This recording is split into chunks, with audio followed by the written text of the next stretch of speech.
देखिए, थाना कटघर पे 8 जुलाई को एक गुमशुदगी दर्ज कराई गई थी और उसमें जो अविदिका थी, उनका ये कहना था कि उनकी बेटी हैदराबाद में आती-जाती है, वहाँ पे काम करती है और वो उससे उनकी बात हुई थी पिछले महीने में, लेकिन उसके बाद उसको कोई अता-पता नहीं है। इस पे तत्काल हम लोगों ने गुमशुदगी दर्ज की और उसकी जाँच शुरू की। जाँच के बीच में ही उन्होंने 17 तारीख को दोबारा एक एप्लीकेशन दी। उसमें उनको ये कहना था कि गाँव देवापुर के 2 व्यक्ति, एक गुलफ़ाम और दूसरा कुर्बान, ये 2 भाई हैं। इन लोगों ने उनकी डॉटर का किडनैपिंग किया है। उनको कहीं न कहीं से कोई जानकारी मिली है। उसके बाद से उस एंगल से हम लोगों ने जब जाँच करना शुरू किया, तो पता चला कि इसमें जो नामज़द गुलफ़ाम था, वो रामपुर जेल में निरुद्ध है और उसने वहाँ पर 1 जुलाई को सरेंडर किया था। उसके बाद से इसकी गहराई से छानबीन की गई।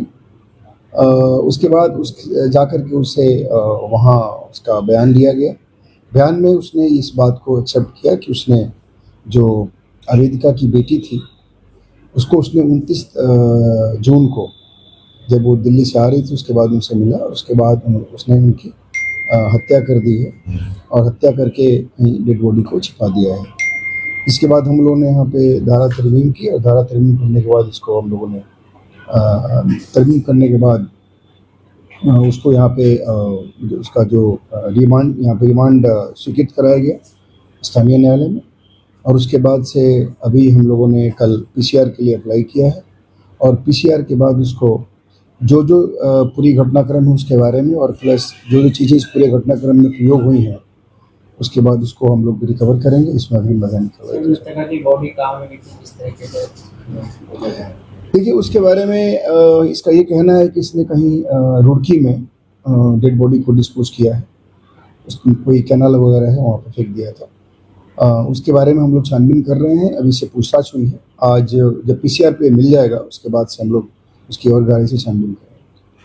सर, किसी व्हीकल का भी इसमें जिक्र किया गया है, कोई व्हीकल भी इसके द्वारा किसी व्यक्ति? देखिए, इसने अपने बयानों में ये बात को स्वीकार किया है कि इसके पास एक थार व्हीकल है। उस थार को इसने इस पूरे घटना में यूज़ किया था और जब अपना अपराध करने के बाद उस डेड बॉडी को लेकर के कुछ देर तक यहाँ अपने इस गाँव की तरफ भी था और यहाँ से लेकर के रुड़की जा कर के उसको डिस्पोज़ ऑफ करके और फिर उसके बाद ये अपनी कार को लेके कहीं गया था।